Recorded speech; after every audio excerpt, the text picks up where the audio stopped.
Hello， 各位朋友，欢迎回到台湾家庭在德国。今天这集是我们到达巴黎的第一天，姐姐迫不及待的就要去拜访巴黎铁塔。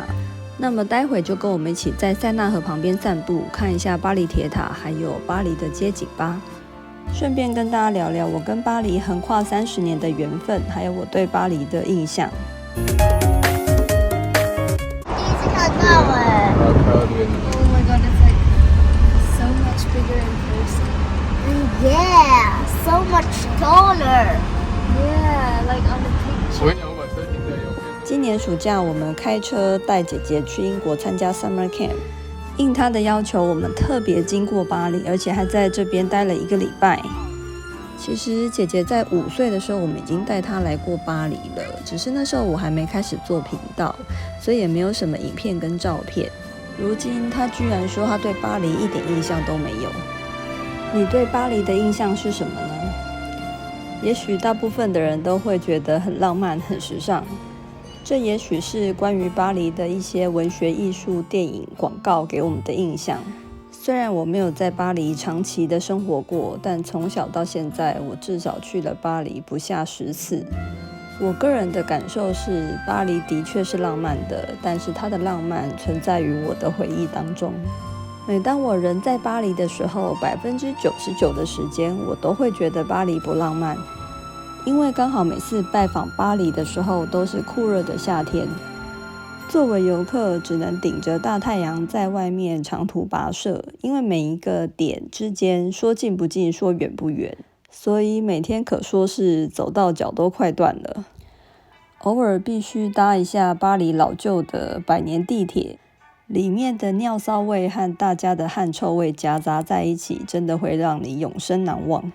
街道上也随处可见被乱丢的垃圾，交通状况乱乱的，红绿灯有时候也是仅供参考。加上每一个旅游景点都人山人海，游客非常多，就算是本地人也非常多的外国人、阿拉伯人还有黑人。我们这次因为是自己开车，所以我们选择住在离市中心有一点距离的 Novotel。 Eine kleine Mickey Mouse. Gehungsrathaus an der Rot. Mickey Mouse du. Kannst du das auch? 我们的晚餐本来要去一家姐姐在网络上找到的网红餐厅，叫做 Pink Mama。 前一天打电话要订位都已经满了，所以我们决定到现场去看一下状况。就算吃不到，姐姐也想去朝圣一下。姐姐刚看到这家餐厅就开始尖叫了，可惜我们这次无缘吃到这家餐厅。如果你刚好有吃过的话，不妨留言告诉我们到底好不好吃呢？对我来说，巴黎不浪漫的另外一个理由就是到处都要排队。不管是要进罗浮宫、要上巴黎铁塔，或是在巴黎迪士尼，都是永无止境的排队。心理上一定要很有耐心，生理上的体力脚力一定要够好。左边是有 book 的，然后右边是没有 book 的。看到现场如此大排长龙，我们决定还是回饭店吃晚餐好了。在回饭店之前，我们还是会去巴黎铁塔那边先照个相，才不枉费姐姐特意的梳妆打扮。我有点惊讶，姐姐居然跟我小时候一样对巴黎这么的向往。我小时候会这么憧憬要来巴黎，是因为我在国小的时候非常着迷于东方出版社出的那一套亚森罗平全集。在少女情怀总是诗的年纪，一直梦想着将来有一天一定要来巴黎和亚森罗平相遇。也许就在吸引力法则的运行之下，一个奇妙的机缘让我在11岁的时候就第一次来到了巴黎。这是因为当时我有一个在美国工作定居的姑姑，因为她的先生被外派到比利时工作3年，所以他们就从美国搬到了布鲁塞尔。这位姑姑一直都没有生小孩，所以她对我们这些侄女侄子都非常的好。就在我5年级升6年级的暑假，她邀请我去比利时，跟她一起完成欧洲自助旅行的计划。在这之前，我也曾经跟家人一起在亚洲短程的出国旅游过，但是从来没有自己一个人搭这么长途的飞机出国。特别记得那一次不是直飞，还要在阿姆斯特丹转机。在航空公司人员的协助之下，这一趟的旅程还蛮顺利的。很多人听到我11岁就自己坐飞机来到欧洲闯荡，都觉得很不可思议。但其实我当时也不知道什么是害怕，只觉得非常的兴奋跟期待，幻想着在巴黎和亚瑟洛平相遇是什么样的场景。许多年之后，我才知道亚瑟洛平是一个虚构的人物，而且当时我如果和他在巴黎相遇的话，他也已经118岁了。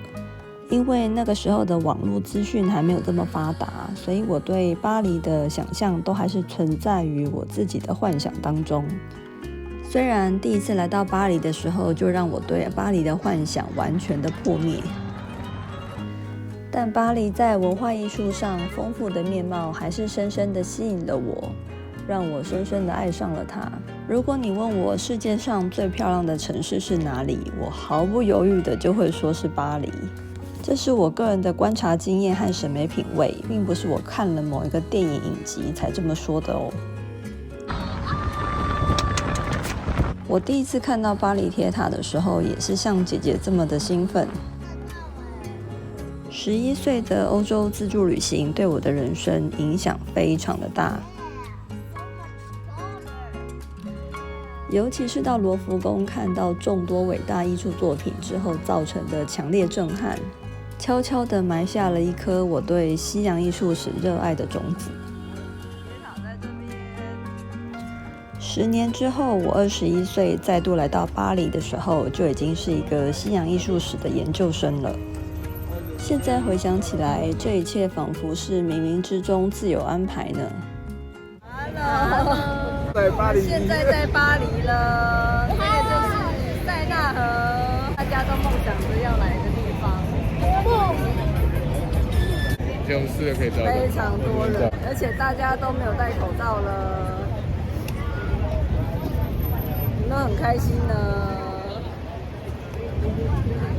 好多人哦，然后那个船上面也都满满的人，为什么大家都穿白色的？ Vice 呢？来到巴黎、伦敦这种有大河经过的大城市，非常值得在这些河流上面坐船观光，可以看到非常多的景点。但是因为我们已经做过很多次了，所以这次就没有特别带小孩子去做。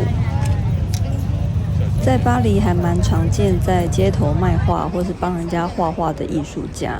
在旁边。以前我在师大读研究所的时候，有蛮多老师，他们早年都是留学法国的，读书之外的时间就在街头帮人家画肖像画，或者是卖自己的作品。有一位教授靠这样子赚钱，还在巴黎买了好几栋房子呢。我还有好多摆地摊的哦。大家都站在马路上拍照哎，就是这边这一排，有点恐怖。还蛮希望等将来小孩子都长大离家之后，我跟老公可以来塞纳河上面坐他那种可以在船上面吃饭的船。我的想象当中就是大概7点左右出发，然后因为它有4、5道菜，所以慢慢吃，大概吃个2个小时，刚好可以看到整个巴黎在太阳下山之后塞纳河旁边的夜景。这应该是巴黎之旅里面我认为最浪漫的桥段吧。只是说这种包含吃饭的船票，如果没有提早订的话，好像很难订得到。另一个我觉得来到巴黎旅游好像很难觉得浪漫的原因，就是每次都时间非常有限，然后只能行色匆匆。就算每天都很紧张的赶着不同的行程和景点，还是有太多的东西都没办法去看到。这边要坐渡轮的船，塞纳河的游船。我喜欢巴黎也是因为它有太多不同的样貌，而且每次来都可以看到它不断的在改变，也可以挖掘到其他不同的面貌。巴黎这个城市是那么的丰富多元，永远没办法彻底的了解它，这个世界上真的很少有城市可以吸引我一再的就地重游，然而巴黎就是其中之一。现在是晚上10点钟，这边还有非常多的人。还好我们住的城市汉堡离巴黎也不算太远。有一次我就是为了确认一下我在论文当中提到的画作的细节，所以我跑了一趟罗浮宫。我从汉堡火车站搭夜车，大概隔天的清晨就到达巴黎了。这整个徒步的路径，这个协和广场、罗浮宫、奥赛美术馆、Eiffel Tower。最近一次来到巴黎，就是在姐姐5岁的时候，我的妈妈跟阿嬷来德国拜访我们。我们大家一起搭阿依达的邮轮，它的其中一个停靠站就是巴黎。我们当时有下船来到市中心这边，稍微游览了1天。那一次我印象最深刻的事情，就是我们走在香榭大道上的时候，我阿嬷她背了一个后背的小包包，里面有个小钱包，装了300块欧元的现金。就是在行走的当中被人神不知不鬼不觉的偷走了。后来我仔细回想，好像有那么一群年轻人从我们后面经过，然后就是在打打闹闹这样子。原来这个就是他们偷窃集团的障眼法。夜幕渐渐低垂了，你们看到 Eiffel Tower 已经点灯了，弟弟。当然这巴黎已经算是一个不夜城了，越夜越美丽。现在很流行这个闪光的巴黎铁塔，然后大家都在这边疯狂的拍照，拍呀拍呀，努力的拍，然后在这边看夜景。是一个可丽饼的小摊子，好可爱哦！你对巴黎的印象是什么呢？欢迎你留言跟大家一起分享哦。这是我们来到巴黎的第1天，之后还会有巴黎迪士尼以及到处吃吃喝喝逛逛的影片。今天非常谢谢你的观看与陪伴，那我们下次见，拜拜。